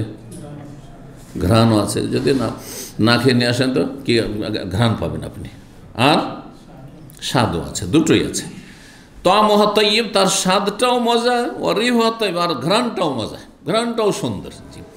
ওয়াল্লাযী লা ইয়াকরাউল কোরআন, আর এমন মুসলিম, অন্য রিওয়ায়াত মাসালুল মুমিন, আর এমন মুমিন মুসলিম নামাজি, হ্যাঁ নামাজ রোজা করে, ফরজ ওয়াজিব আদায় করে, কিন্তু কোরআন পড়ে না, কোরআন নিয়মিত পড়ে না। ওই রমজান মাসে হয়তো পড়ে, অথবা তেমন পড়ে নামাজের ভিতরেই শুধু ফরজ নামাজ, সুন্নত নামাজি কোরআন পাঠ পড়ে, আর কোরআন এমনি চর্চা করে না, কিন্তু আমল করে। মুনাফিক নয়, সে কাফের নয়। মুমিন কোরআন পড়ে না। কাত্তামরা, তার উদাহরণ হচ্ছে খেজুরের মতো। খেজুরে কি আছে? এই দুটোর একটি গুণ আছে, তামহা তাইয়্যিব, তার স্বাদটা তো খুব ভালো, স্বাদ খুব ভালো খেজুর, আর খুব উপকারী। তার মানে সে যেহেতু ইমানদার মানুষ, হ্যাঁ নামাজি মানুষ, দিনদার মানুষ, হালাল হারাম বেছে চলে, তো খেজুরের মতো। কিন্তু ওয়ালা রিহা লাহা, তার ঘ্রাণ নেই যে আশেপাশের লোক ঘ্রাণ পাবে, আশেপাশের লোকের লাভ হলো না। কিন্তু কোরআন পড়লে, কোরআন চর্চা করলে অন্যদের লাভ হইতো। আপনি 10টা লোককে কোরআন শিখাইতেন, আপনি কোরআনে তাফসীর শিখাইতেন, যেমন আমরা শিখাচ্ছি, হ্যাঁ দিন শিখাইতেন, তো অন্যেরও ফায়দা হইতো। যেমন ঘ্রাণ থাকলে, আরে খেতে দিক আর না দিক, ঘ্রাণ থাকলে আপনারা পাবেনই ঘ্রাণ। জি, এই জন্য লেবুর মার্কেটে গেলে আপনি যদি নাও কেনেন আর ফ্রি খেতেও দিল না, তবু আপনি তাতে কী পাবেন? সেন্ট পাবেন। কিন্তু খেজুরের মার্কেটে গিয়ে কোনো সেন্ট পাবেন না আপনি। খেজুর মার্কেট ঘুরে চলে আসলেন আর ফ্রিতে কেউ খেতে দিল না, তো কিছুই পেলেন না আপনি। কিন্তু আতরের দোকানে ঢুকলে না দিলেও আপনি ঘ্রাণ পাবেন, তাতে আপনি সেন্ট পাবেন। ঠিক ওই রকমই হচ্ছে লেবুর বিষয়টি। ও মাসালুল ফাজের, পক্ষান্তরে যে ব্যক্তি পাপিষ্ট, আল্লাযী ইয়াকরাউল, পাপিষ্ট, ফাসিক, ফাজের, বিভিন্ন হারাম কাজে জড়িয়ে থাকে, মেলা ওয়াজিব ফরজ ছাড়ে, কিন্তু আবার ইয়াকরাউল কোরআন, কোরআন পড়ে, কোরআন হাফেজ, হ্যাঁ কোরআনের কারি সাহেব, হ্যাঁ ওই দাওরা পড়ে এসছে, কামেল পাশ করে এসছে, আসার পরে এখানে ভিসার ব্যবসা করছে, ফজরের নামাজ পড়ে না, জামাতে আসে না, বিভিন্ন হারামে জড়িয়ে আছে, হারাম রোজগারে জড়িয়ে আছে। এ হচ্ছে ফাজের, ফাসেক। ফাজের মানে হচ্ছে পাপিষ্ট, ফাজের আর ফাসেক মানে পাপিষ্ট। কিন্তু সে কি করে? কোরআন পড়ে। কামাসালির রাইহানা, সে হচ্ছে রাইহান জাতীয় লতার মত। রাইহান জাতীয় এক ধরনের, রাইহান জাতীয় এক ধরনের লতা বিশিষ্ট গাছ আছে। গাছ দুই রকম, একটা হচ্ছে কাণ্ড বিশিষ্ট আর একটা হচ্ছে লতা বিশিষ্ট। লতা বিশিষ্ট গাছ রয়েছে রাইহান, বা আরবরা রেহানা বলে। রাইহান জাতীয় লতার মতো, তাতে কি আছে? রিহা তাইয়্যিব, শুনে দেখেন, হ্যাঁ কি স্বাদ আছে। যেমন ধরেন এই আপনার পুদিনা পাতা, এইরকমই আরও মেলা পাতা আছে যেগুলোতে কি আছে? সেন্ট, ঘ্রাণ আছে। রিহা তাইয়্যিব অত মুহাম্মরুন, কিন্তু তার স্বাদ, এই রাইহান যেটি, রাইহান যে লতা, স্বাদটা আমার ভালো না, স্বাদটা তিতা। মরুন মানে তিতা, স্বাদ ভালো না। অমাসালুল ফাজের, আর চতুর্থ শ্রেণীর মানুষ, সবচেয়ে নিকৃষ্ট, পাপিষ্ট, আল্লাযী লা ইয়াকরাউন, এগুলো কাফেরদের ভাগ না। মুসলিম সমাজকে তাহলে নবী সাল্লাল্লাহু আলাইহি ওয়াসাল্লাম কয় ভাগ করেছেন?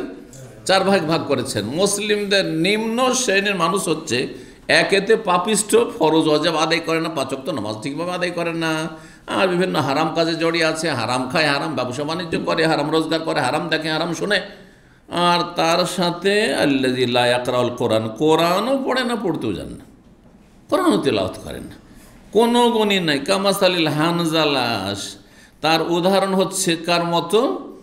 মাকাল ফলের মতো, মাকাল ফলের মতো। তা মহমরুন, মুখে দিলে বমি হয়ে যাবে একেবারে, এত তিতা। ঠিক তো। ওয়ালা রিহালাহার, কোনো তার ঘ্রাণ পর্যন্ত নেই, ঘ্রাণও নেই। তো যেই ব্যক্তি নিজেও আমল করে না, পাপিষ্ট, আর কোরআনও পড়ে না, যে কোরআন পড়লে যদি কোরআন তেলাওয়াত করতো তাহলে তার স্ত্রী শুনতো, তার ছেলেমেয়েরা শুনতো, তার বাড়িখানে পড়তো, অথবা কেউ তার কাছ থেকে শিখতে পারতো যে কোরআন সে জানে, সেটা অন্যায়। তাহলে অন্যরা উপকৃত হলো না, সে নিজেও উপকৃত হলো না। সে হচ্ছে একবারে মাকাল ফলের মতো। আর মাকাল ফল দেখতে কিন্তু সুন্দর। দেখেছেন কেউ মাকাল ফল? না শুনেই আছেন শুধু? হ্যাঁ দেখেছেন না? মাকাল ফল দেখতে খুব সুন্দর। এজন্য আমাদের সমাজে ছোটকাল থেকে এটি একটি প্রবাদ, যদি কেউ দেখতে খুব সুন্দর হয় কিন্তু তার আচার আচরণ খুবই খারাপ, আরে লোকটি মাকালের মতো, মানে দেখতে খুবই সুন্দর, একবারে সুঠাম। কোনো মেয়ে দেখতে ধরেন খুব সুন্দর, বউ নিয়ে এসেছে, দেখতে একেবারে সুন্দরী, কিন্তু ব্যবহার চরিত্র কারো সাথে না স্বামীর সাথে ভালো, না শ্বশুর সাথে ভালো। এই মাকাল ফলের সাথে উদাহরণ দেয় আমাদের দেশে। জি, 5021 নম্বর হাদিস। হাদিস বর্ণনা করেছেন ইবনে উমর রাদিয়াল্লাহু তাআলা আনহু, তিনি বলছেন রাসূলুল্লাহ সাল্লাল্লাহু আলাইহি ওয়াসাল্লাম বলেন, ইন্নামা আজালুকুম ফি আজালি মান খালা মিনাল উমামে। শেষ উম্মতকে সম্বোধন করে, আমাদেরকে সম্বোধন করে, সাহাবায়ে কেরামদেরকে সম্বোধন নবী সাল্লাল্লাহু আলাইহি ওয়াসাল্লাম বলছেন, তোমাদের আয়ু বা তোমাদের সময়কাল, আজাল মানে আয়ু হয়, আজাল মানে সময়কাল হয়, তোমাদের সময়কাল তোমাদের পূর্বের যেসব জাতিরা ছিল চলে গেছে তাদের পাশাপাশি, তাদের তুলনায় হচ্ছে কীরকম, কামা বাইনা সলাতিল আসরে ও মাগরিবিশ শামস। তোমাদের সময়টা হচ্ছে যেন আসর থেকে মাগরিবের সময়, মানে দুনিয়া যেই দিন থেকে দুনিয়ার সূচনা হয়েছে, আদম আলাইহিস সালামকে সৃষ্টি করা হয়েছে, তখন থেকে শুরু করে মানব জাতির ইতিহাসে আমাদেরকে যদি ধরা হয় তো সারা দিনের আসর হয়ে গিয়ে 1400 বছর আগে নবী সাল্লাল্লাহু আলাইহি ওয়াসাল্লাম সাহাবীরা এসেছেন। তাহলে আসর থেকে টাইম গড়াতে গড়াতে গড়াতে গড়াতে এই 1400 বছরে চলেই গেছে। এখন তাহলে আর কতটা টাইম আছে চিন্তা করুন তো দেখি। তাহলে সূর্য ডুবতে, অর্থাৎ পশ্চিম দিক থেকে সূর্য উঠতে, পৃথিবী ধ্বংস হতে, আর এই জমিন ধ্বংস হইতে, আসমান ধ্বংস হইতে আর বেশি সময় নেই, বেশি সময় নেই। কিন্তু কারো মতো আমি কাল্পনিক কথাবার্তা বলি না, সেই জন্য আমি বললাম না যে 50 বছর বা 100 বছর বা 20 বছর 30 বছর, কিন্তু খুব কম সময় আছে, এটা মনে রাখেন, খুব বেশি সময় নেই। চারিদিক থেকে ফিতনা ঘনিয়ে এসেছে, তা চারিদিক থেকে এমন ফিতনা, এত অশান্তি এবং এত জুলম অত্যাচার, আর কিয়ামতের অধিকাংশ লক্ষণগুলি সবগুলি প্রায় চলে এসছে, একমাত্র বড় লক্ষণগুলি আসেনি। আর বড় লক্ষণ যখন আসবে তখন আর আবার বিলম্ব হবে না। ওই আপনার তসবির বা কাঠির দানার মতো, দানা যে গাঁথা আছে সুতাতে, সুতা ছিঁড়ে গেলে ঝরঝর ঝরঝর করে পড়তে মুহূর্ত লাগবে না, সেকেন্ডের মধ্যে সব পড়ে শেষ। ঠিক ওই রকমই যে বড় লক্ষণগুলি আছে তাড়াতাড়ি চলে আসবে। আল্লাহ রাব্বুল আলামিন যেন ফিতনা মুক্ত আমাদেরকে রাখুন, দ্বীনের ওপর আল্লাহ রাখুন, এবং আল্লাহ রাব্বুল সমস্ত গুমরাহি থেকে বাঁচিয়ে রাখুন। কিয়ামতের ভয়াবহতা, দাজ্জালের ফিতনা, আর বড় বড় যে ফিতনাগুলি, সমস্ত ফিতনা থেকে আল্লাহ রক্ষা করুন। তোমাদের উদাহরণ হচ্ছে আসর থেকে মাগরিব পর্যন্ত অল্প সময়, আর তোমাদের আয়ুটাও কম। এখানে আরেকটা দিক দেখানো হয়েছে, তোমাদের আয়ু কম। আগের উম্মতের লোকেরা 1000 বছর 1200 বছর বেঁচেছে, কেউ 700-800 বছর বেঁচে, ধীরে ধীরে আয়ু কমে এসছে। 500 বছর বেঁচেছে, 400 বছর বেঁচেছে, 300 বছর বেঁচেছে, 150 বছর বেঁচেছে। আর এখন আমাদের বয়স হচ্ছে, গড় বয়স হচ্ছে 50, 60 থেকে 70। আমার উম্মতি মা বাইনা সিত্তিন ইলা সাবিন, নবী সাল্লাল্লাহু আলাইহি ওয়াসাল্লাম বলেছেন। আরও কমে চলে এসেছে। 1400 বছর আগের নবী সাল্লাল্লাহু আলাইহি ওয়াসাল্লাম বলেছেন সাহাবায়ে কেরাম, আমার উম্মতের বয়স, গড় বয়স হচ্ছে 60 থেকে 70। ও আকাল্লুহুম মাইয়াজুজ, অল্প সামান্য কিছু লোক হবে যারা 70কে পার করে যাবে। আর আজকাল 70কে যারা পার করেছে তাদের অবস্থা খুবই খারাপ, নাফসি নাফসি করছে। জি, কোনো শান্তি নেই, শরীরে শান্তি নেই, মানসিক শান্তি নেই, কি শান্তি আছে? অসহায়। আজকাল পারিবারিক কাঠামো এত দুর্বল হতে লেগেছে। অমুসলিম সমাজে তো নেই, কেউ কাউকে দেখে না। মুসলিম সমাজে খানিকটা আছে, সেটাও শেষ হতে যাচ্ছে। যে বুড়ো হয়ে গেলে বাস ওই খেজুরের আঁঠি চুষা হয়ে গেছে, ছেলে মেয়েরা আপনাকে চুষে নিয়েছে, আর চুষে নেওয়ার পরে এখন ফেলে দিয়েছে, ছুঁড়ে ফেলে দিয়েছে। কে দেখে আপনাকে, কে খোঁজ করে? আল্লাহ হেফাজত করুন।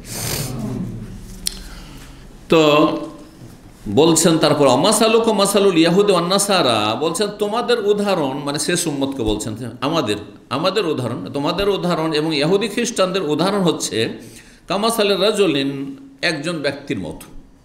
একজন ব্যক্তি যেন মালিক সে, এবং তার কিছু কাজকর্ম বাকি আছে, মেলা কাজ আছে, তার কাছে কর্মসংস্থান আছে। ইস্তামাল অম্মালান, সেই ব্যক্তি শ্রমিক নিযুক্ত করলো, বেশ কিছু শ্রমিক। অম্মাল আজকাল বলছেন অম্মাল, এই যে অম্মাল শব্দটি এখানে এসছেন। ইস্তামাল অম্মালান, আমেলের বহুবচন হচ্ছে অম্মাল। জি, তো কিছু শ্রমিক সে নিযুক্ত করলো। ফাকাল, আর প্রথম দিকে সকাল থেকে নিয়ে দুপুর পর্যন্ত সে কন্ট্যাক্ট করলো যে সকাল থেকে দুপুর পর্যন্ত কাজ করতে হবে, মাইয়া আমলি এলা নিসফিন নাহারে, কে আছে যে অর্ধেক দিন পর্যন্ত আমার কাজ করে দেবে, আলা কিরাতিন কিরাতিন, আর এক কিরাত করে পারিশ্রমিক দেব, মজুরি দেব এক কিরাত করে, একটা নির্দিষ্ট পরিমাণ। জি, যেমন এক দিরহাম এক দিনার হয়, ওই রকমই একটি নির্দিষ্ট পরিমাণ। ফামেলাতুল ইয়াহুদ, ইহুদিরা করলো, কারণ ইহুদিরা আগে এসছে খ্রিস্টানদের আগে। হ্যাঁ, মুসা আলাইহিস সালামের কওম ঈসা আলাইহিস সালামের উম্মতের আগে এসছে। তো তারা একবারে সকাল থেকে নিয়ে দুপুর, তাদের বয়স বেশি ছিল। হ্যাঁ, ঈসা আলাইহিস সালামের জামানা আস্তে আস্তে আরও বয়স কমে এসছে। দুপুর পর্যন্ত অর্ধেক দিন কাজ করলো, ফাকালা, কিন্তু এক কিরাত করে দেওয়া হয়েছে। মাইয়া আমার নিসফিন নাহারি আল আসে, তারপর আরও মালিকের কিছু কাজ বাকি থেকে গেছে। তখন বলছে, আচ্ছা কে আছে যে আমার জন্য কাজ করে দেবে, শ্রম দেবে দুপুর থেকে নিয়ে আসর পর্যন্ত, নিসফুন নাহার মানে দুপুর থেকে নিয়ে আসর পর্যন্ত, এই সময়টি কে কাজ করে দেবে? ফামেলাতিন নাসারা, খ্রিস্টান বললো আমরা করে দেবো, খ্রিস্টানদের যুগ আসলো, ঈসা আলাইহিস সালামের যুগ আসলো। সুম্মা আনতুম তা'মালুনা, তারপরে ওই মালিকের আরও কিছু কাজ বাকি থেকে গেছে, এখন এই কাজ ছাড়তে হবে সন্ধ্যা হইতে হইতে। তখন সে বলল যে আসর থেকে নে মাগরিব পর্যন্ত কে কাজ করে দিবে? যে খ্রিস্টানদেরকে কি বলেছিল যে তোমরা জোহর থেকে না দুপুর থেকে আসর পর্যন্ত কাজ করো, কিন্তু এক কিরাত দেওয়া হবে, অন্য হাদিসে রয়েছে, এখানে সংক্ষেপ করে দেওয়া হয়েছে। আর আসর পরে যে কাজ কিছু প্রয়োজন, শ্রমিকের প্রয়োজন, তখন তাদেরকে বলল যে কে এখন কাজ করে দেবে, আমার কিছু জরুরি কাজ আছে, আসর থেকে মাগরিব অল্প সময় কাজ করতে হবে, 2 কিরাত দেব, সবচাইতে কম সময় কিন্তু আবার ডবল পারিশ্রমিক। জি, জোহর থেকে আসরে যে সময়টি আর আসর থেকে মাগরিবের সময়, জোহর থেকে আসরের সময়টি আপনার বেশি সময়। জি, তো কালু, তখন তারা বলে নাহানু আকসার আমালান ওয়াকাল্লু আতান, তখন আগের লোকেরা যারা সকাল থেকে দুপুর পর্যন্ত কাজ করেছে, ইহুদিরা তারপরে দুপুর থেকে নিয়ে আসর পর্যন্ত কাজ করেছে, তারা বলে আমরা সবচেয়ে বেশি কাজ করলাম এবং আমাদের মজুরি সবচেয়ে কম। ওয়াকাল্লু আতা মানে আমাদেরকে দেওয়া হলো, জি, আমাদেরকে যে পারিশ্রমিক দেওয়া হলো সবচেয়ে কম। কালা, তখন মালিক বললেন হাল জালাম তকুম মিন হাক্কিকুম, তোমাদের কোনো যে হক, যে চুক্তি ছিল তাতে কোনো অবিচার করেছি, জুলুম করেছি? এক কিরাত দিতে চেয়েছিলাম, দিনই কাজ কি বেশি নিয়েছি না যে চুক্তি ছিল সেই চুক্তি মোতাবেক কাজ নিয়েছি? কারুল্লাহ কোনো অবিচার করেননি, তবে আমরা বেশি কাজ করলাম, পেলাম কম, আক্ষেপ। কালা ফাযাকা ফাদলি, তখন মালিক বললেন যে এটা আমার অনুগ্রহ, উতিহে মানে সে তো যাকে ইচ্ছা তাকে দেবো, কেউ আমার কম কাম করে দিল কিন্তু তাকে আমি বেশি দিলাম, সেটা আমার ইচ্ছা। হ্যাঁ, তিনি হচ্ছেন আল্লাহ রাব্বুল আলামিন। দৃষ্টান্ত দিয়ে বুঝালেন যে আল্লাহ রাব্বুল আলামিন ইহুদিদেরকে দীর্ঘ আয়ু দিয়েছিলেন, দীর্ঘায়িত করেছিলেন, 500 বছর 600 বছর বেঁচেছে, কিন্তু তারপরেও তারা জান্নাতে যাবে অনেক পরে, খ্রিস্টানদের বয়স 200 বছর 250 বছর 300 বছর একটু কমে এসছে, তাহলে দীর্ঘদিন ধরে ইবাদতবন্দি করেছে, সময় পেয়েছে দীর্ঘায়িত হয়ে, কিন্তু তারপরেও জান্নাতে যাবে পরে। আর শেষখানে শেষ উম্মত আসলো, নবী সাল্লাল্লাহু আলাইহি ওয়াসাল্লামের উম্মত আমরা, অল্প সময় 60 বছর 70 বছর 100 বছরের বেশি নয় বাঁচলো, আর ওতে ইবাদতবন্দি করলো, কিন্তু জান্নাতে সবার আগে যাবে। যেমন সহিহ বুখারীর অন্য হাদিস, রাহুল আখিরুনা সাবিকুনা ইয়াউমাল কিয়ামতি। কেন? কারণ আমাদের কাছে কিছু প্লাস পয়েন্ট আছে, সেই সময়গুলো যদি, সুবর্ণ সুযোগগুলি যদি কাজে লাগান। এক হচ্ছে রমজান মাস, আমাদের কাছে রমজান আছে, তাদের কাছে রমজান নেই, বোঝা গেছে না? রমজানের ফজিলত আলাদা। আমাদের কাছে আছে লাইলাতুল কাদার, শবে কাদার আছে শেষ দশক, বিশেষ করে রমজান মাসে, তাদের কাছে নাই। হ্যাঁ, লাইলাতুল কাদার, একটা লাইলাতুল কাদার খায়রুন মিনাল হাজার মাসের চাইতে, 83 বছর চাইতে। তাহলে একটা লাইলাতুল কাদার যদি পেয়ে যান, 5টি জাগেন, তাহলে একটা অবশ্যই পাবেন আপনি। তাহলে কত পেয়ে গেলেন? 83 বছরের সমান পেয়ে গেলেন। তাহলে 3টা পেলে তো একটা খ্রিস্টানের সমান অতি হয়ে গেল, বুঝছেন না? জি হ্যাঁ। তারপরে আমাদের কাছে জিলহজ মাসের প্রথম 10 দিনের ফজিলত আছে, তাদের কাছে ছিল না। জিলহজ ওয়ালায়ালিন আসে, জিলহজ মাসের 10 দিনের ফজিলত, এই ফজিলত তাদেরকে দেওয়া হয়নি, আমাদেরকে দেওয়া হয়েছে। তাই অল্প মেহনতে অনেক বেশি আমাদের মজুরি পারিতোষিক আল্লাহ রেখেছেন। জি, 18 নম্বর অধ্যায় বলছেন বাবুল ওয়াসাতে বি কিতাবিল্লাহ আযল। এই অধ্যায় হচ্ছে মহান আল্লাহর কিতাব মানে কোরআনে কারীমের ওসিয়ত। জি, রাসূলুল্লাহ সাল্লাল্লাহু আলাইহি সাল্লাম শুধু ওসিয়ত করেছেন যে তোমরা আল্লাহর কিতাবকে আঁকড়ে ধরে থাকবে, অন্য কোনো ধন সম্পদের ওসিয়ত একে ওই দিও ওকে ওই দিও এইসব কিছু করেননি। আর অন্য অতিরিক্ত কোরআন ছাড়া আর কোনো উপদেশ ওসিয়ত নবী সাল্লাল্লাহু আলাইহি সাল্লাম দেননি। কারণ কোরআন দিয়ে যদি কেউ হেদায়েত না পায় তার কোনো কথাই হেদায়েত পাবে না। কোরআন আল্লাহ নাজিল করেছেন হুদাল লিন-নাস, মানব জাতির জন্য হেদায়েত স্বরূপ। 5022 নম্বর হাদিস বর্ণনা করছেন তালহা তাবেঈ, বলছেন সাল তো আব্দুল্লাহ বিন আবি আওফা, আমি সাহাবী আব্দুল্লাহ বিন আওফাকে জিজ্ঞেস করলাম আউসান নবী সাল্লাল্লাহু আলাইহি ওয়াসাল্লাম আর রয়েছে মদ্দি, মানে নবী সাল্লাল্লাহু আলাইহি ওয়াসাল্লাম কি কোনো ওসিয়ত করেছেন? ফাকালা, তিনি বললেন বিশেষ কোনো ওসিয়ত করেননি।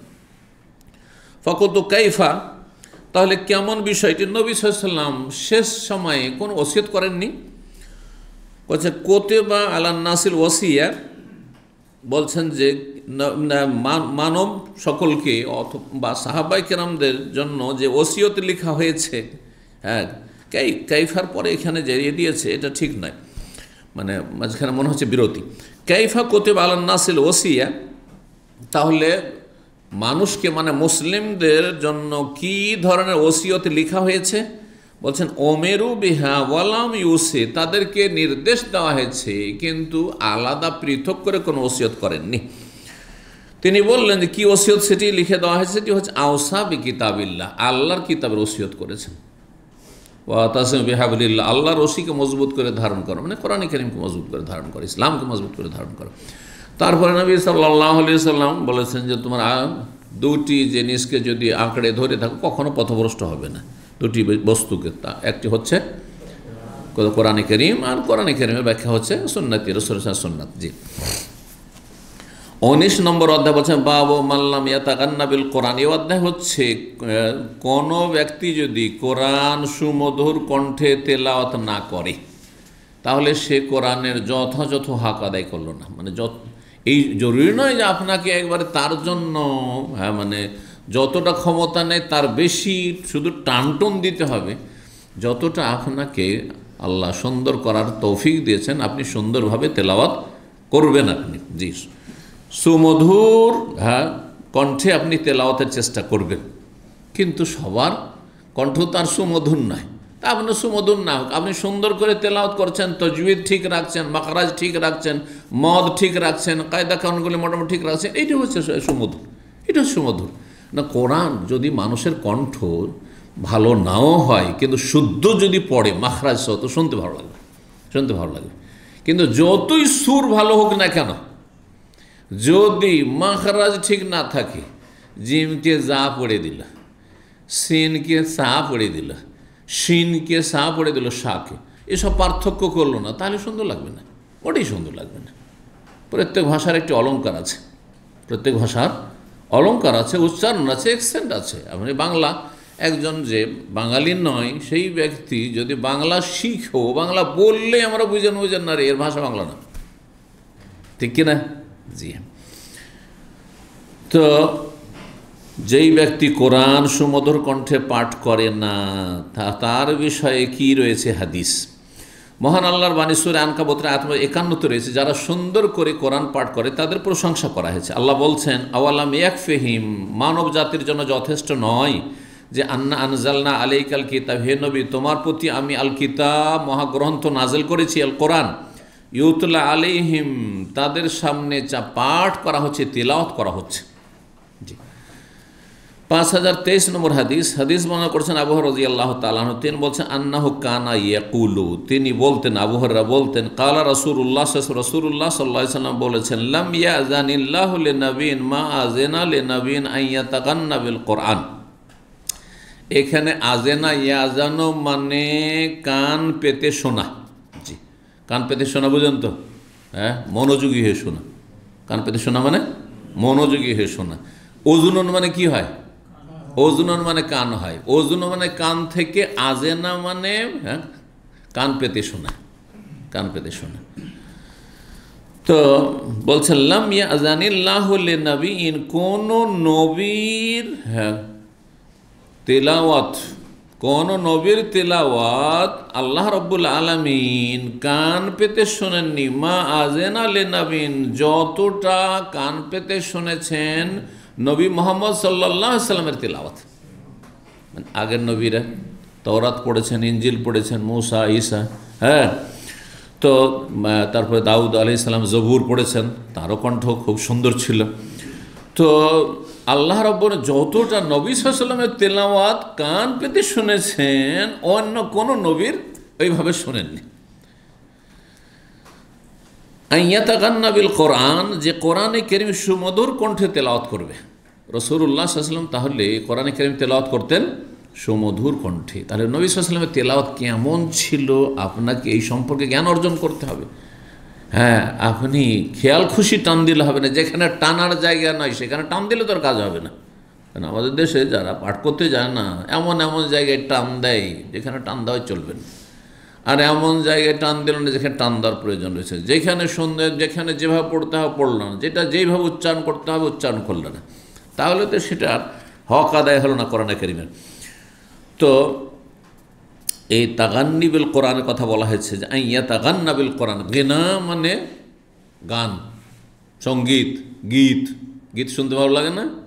তাহলে কোরআনকে পড়তে হবে। আপনি কোনো ফাসেক, ফাজের, পাপিষ্ট গায়ক গায়িকার সুরে কোরআন পড়া জায়েজ না কিন্তু। কারণ এটি আপনি অসৎ লোকদের আপনি অনুকরণ করছেন আল্লাহর কালাম তেলাওয়াত করতে। কিন্তু আপনি কোরআনের যে অলংকার আছে সেটাকে সামনে রেখেই, আরবি ভাষাকে সামনে রেখেই সুমধুর কণ্ঠে তেলাওয়াতের চেষ্টা করবেন যতটা আপনার পক্ষে সম্ভব। ওয়াকালা সাহেবুল্লাহ, তার একজন সঙ্গী বলেন, ইউরিদু ইয়াজহারু বিহি, এই কোরআনে কারীম সুমধুর কণ্ঠে তেলাওয়াত করা মানে হচ্ছে সুস্পষ্ট করে পাঠ করা। কোরআনে কারীম সুস্পষ্ট পাঠ করা। তো নবী সাল্লাল্লাহু আলাইহি ওয়াসাল্লাম এক একটি আয়াত পড়ে থামতেন এবং এক একটি অক্ষর স্পষ্ট শোনা যেত, বোঝা যেত। আর আজকালকার কারি হাফেজরা যে খতমে তারাবি পড়ে, তাতে কোনো শব্দ বোঝা যায় না যে কোন শব্দটা পড়ছে আর কোন, হ্যাঁ, কোন কালেমা এখানে কোন বাক্যটি পড়া হইলো বা কোন শব্দটি পড়া হইলো। তারপরে শুদ্ধ উচ্চারণ হয় না, তারপরে সেখানে যেখানে থামতে হয় সেখানে থামা হয় না, আয়াত চলছে, আয়াতের উপর আয়াত পার হয়ে চলে যাচ্ছে, এক শ্বাসে পড়ে চলে যাচ্ছে। না না না, এগুলো ইসলাম সমর্থন করে না। আর এইভাবে খতমে তারাবি পড়া জায়েজ না। খতমে তারাবি পড়বেন, আপনি হক আদায় করে পড়েন, যেমন মক্কা মদিনে হচ্ছে। মক্কা মদিনাতে একসময় 20 রাকাতে খতম হতো, এখন 10 রাকাতই খতম হচ্ছে, 10 রাকাতও খতম হচ্ছে। আপনি পড়েন, আপনাকে হিসাব করে নিতে হবে যে কীভাবে পড়তে হবে, আর যাতে কী করে হক আদায় হবে ওইভাবে পড়তে হবে। তো আমাদের দেশে যে প্রচলিত তারাবি, এটি মোটেই জায়েজ নয়। আর এইরকম যারা ভুল পড়ছে এবং এইভাবে দ্রুত বেগে পড়ছে, তাদের পেছনে তারাই পড়াই জায়েজ নয়। আপনি ফরজ পড়ে নেন, ফরজটা ধীর স্থিরভাবে যদি তাদের হয়, আর তারপরে নিজের বাসাতে এসে নিজের পরিবারকে নিয়ে তারাই পড়ে। এইরকম নামাজ হবে না। নবী সাল্লাল্লাহু আলাইহি ওয়াসাল্লাম 3 বার করে এক সাহাবীকে ফিরিয়ে দিয়েছেন, হাদিস জানা আছে। 3 বার করে ফিরে যাও, আবার পড়ো, আবার পড়ো, আবার পড়ো। হয়নি তোমার নামাজ, হয়নি, নামাজই পড়ো নি তুমি, নবী সাল্লাল্লাহু আলাইহি ওয়াসাল্লাম বলেছেন। তো এদের নামাজ হবে? কখনো হবে না। 5024 নম্বর হাদিস বর্ণনা করছেন আবু হুরায়রা রাদিয়াল্লাহু তাআলা আনহু, নবী সাল্লাল্লাহু আলাইহি ওয়াসাল্লাম থেকে তিনি মা আযিন আল্লাহু লিনাবিয়িন, আল্লাহ কোন নবীর তেলাওয়াত, ওই যে কান পেতে শোনেননি, মা আযিনা লিনাবিয়িন, যতটা কান পেতে শুনেছেন নবী সাল্লাল্লাহু আলাইহি ওয়াসাল্লামের, আইয়াতাগান্না বিল কোরআন, যে তিনি সুমধুর কণ্ঠে কোরআন তেলাওয়াত করেছেন, আল্লাহ শুনে। তাহলে নবী সাল্লাল্লাহু আলাইহি ওয়াসাল্লামের তেলাওয়াত আল্লাহ শুনতেন, এই কথা হাদিসে বলা হয়েছে। শোনার কথা, আল্লাহ সামিউন, হ্যাঁ শোনেন, কাদ সামি আল্লাহ, সূরা মুজাদালা প্রথম আয়াতে কাদ সামি, আল্লাহ শোনেন। তারপরে আল্লাহ নাম হচ্ছে সামিউন বসিরুন, হ্যাঁ ঠিক না? সামিউন মানে সর্বশ্রোতা, সব কিছু যিনি শুনেন। জি, কিন্তু আল্লাহর কান আছে কি না আমরা বলবো যে আমরা জানি না, কারণ কানের আরবি হচ্ছে উজুন। এ উজুন শব্দটি ব্যবহার হয়নি, উজুন শব্দ ব্যবহার হয়নি। সুতরাং আমরা নাও বলবো না যে নেই, আর হ্যাঁও বলবো না যে আছে, কারণ এই শব্দ যেহেতু কোনো একটি কথা আল্লাহ সম্পর্কে বললে আপনাকে দলিল ভিত্তিক বলতে হবে, এই শব্দগুলি ব্যবহার হয়নি। কিন্তু আল্লাহর চোখের কথা আইন এসছে কোরআনে, বলে তুসনা আলাইন, সুতরাং বলবো যে আল্লাহর চোখও আছে, আল্লাহ দেখেন। কিন্তু এই হাদিসটিতে শুধু আল্লাহর কান পেতে শোনার কথা রয়েছে। কেউ কেউ বলেছে এই হাদিসটিতে ইঙ্গিত পাওয়া যায়, কিন্তু তারপরও আপনি স্পষ্ট বলতে পারবেন না যে এটা দ্বারা প্রমাণিত যে আল্লাহর কান আছে অথবা নেই, নাও বলবেন না আর হাও বলবেন। এগুলি আল্লাহর সিফাত, আল্লাহর গুণাবলীর ক্ষেত্রে এটি হচ্ছে নীতিমালা যে আমরা মন গড়া কিছু বলবো না। আমরা খোদা বলতে আল্লাহকে নিষেধ কেন করি? ঠিক ওই রকমই যেমন ঈশ্বর বলতে নিষেধ করি, ভগবান বলতে নিষেধ করি, ঠিক না? ঈশ্বর পরমেশ্বর বলতে নিষেধ করি, হ্যাঁ, ব্রহ্মা বলতে নিষেধ করি। আপনি খোদাকে মেনে নিচ্ছেন আপনি, যেটা পার্সিয়ান অগ্নিপূজকদের ভাষা, হ্যাঁ, ফার্সি ভাষা এটি, আরবিদের কোনো অস্তিত্ব নেই। খোদা কি কোনো আল্লাহ 99টা নামের কোনো একটির অর্থও নয় যে অর্থ। তো অর্থ যদি হয়তো ঠিক আছে, সর্বশক্তিমান কাদির, হ্যাঁ, রব পালনকর্তা, ঠিক আছে পালনকর্তা, কেন রবের অর্থ করলেন আপনি, কিন্তু খোদা কিসের অর্থ? ঠিক খোদা তাহলে ওই রকমই যেমন হিন্দুদের ভগবান শব্দ, ঈশ্বর শব্দ, পরমেশ্বর শব্দ, ব্রহ্মা শব্দ, ঠিক ওই রকমই এগুলো বলা যেমন জায়েজ নয়, তেমনি খোদা বলা জায়েজ নয়। সুতরাং খোদা হাফেজ বলবেন না, কি বলবেন? আল্লাহ হাফেজ। জি,